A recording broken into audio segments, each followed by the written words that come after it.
Arkadaşlar bugün qaranlıqda kütlərə oturmuşuq. Mən vəsibətində Sənan indi gəlir. Eçar görsənmir. Döftür, bir dənə orada kreşə görsən, qalan işini görsən. Ev elə qorxuludur ki, həm bu evin aynası, bu ayna. Qorxuram mən qardaşım. Sərt tək oturmağında ayrı ləzzəti var. Mən nağaram, bir dəqiqə yaxınlaşdırıb uzaqdan oynamayım. Və həmişə kimi lipo nömrəmiz. Qardaşlar gəlir. Qardaşlarımızın başı belə. Belə hazır ardında yox, bizim evdə. Bir dəqiqə canlıdayıq.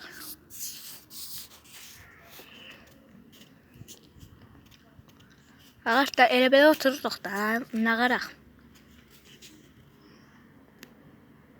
Evdə oturmaqdan yaxşı, burada qum var. Hazır saat bir dəqiqə 12:10 oldu. 12:10 nədir? 11'in yarısıdır. Yox. 1'ə qədər zat durduq. 11 nədir? 1'ə qədər buradayıq ya.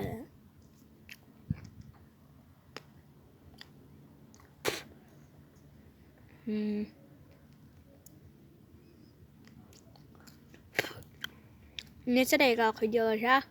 4 dəqiqə. Arkadaşlar indilik dayandıram, Sənan gələndə açarım. Arkadaşlar Sənan gəlir, onunla maşını çəkir. Maşını çəkir. Sənan müəllim. Özünüzü tanıtın. Canlıdayıq.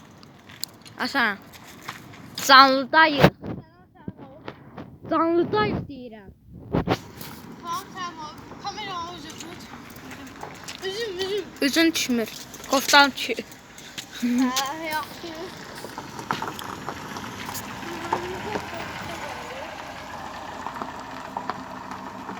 Sen şeysən? Ya. Bunu senin kıyını mismar versən, az qala yeyirdin.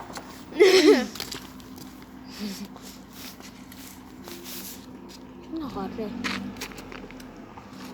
57 bölü 842.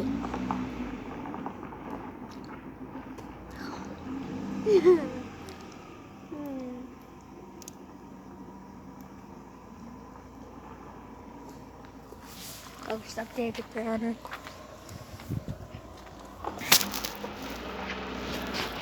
Görək. Arkadaşlar maşın yavaş gidiyor. Ne demek? Yollar mevzu tutarlı böyle. Ne? Sizi başına bilək. Niye? Niye sizi başına bilək ki? Arkadaşlar bir dakika. Niye? Yok sana ne? Emin. Sen bilmem bilmek istersen. Sana. Sana ne? 1, 2, 3. Kaç!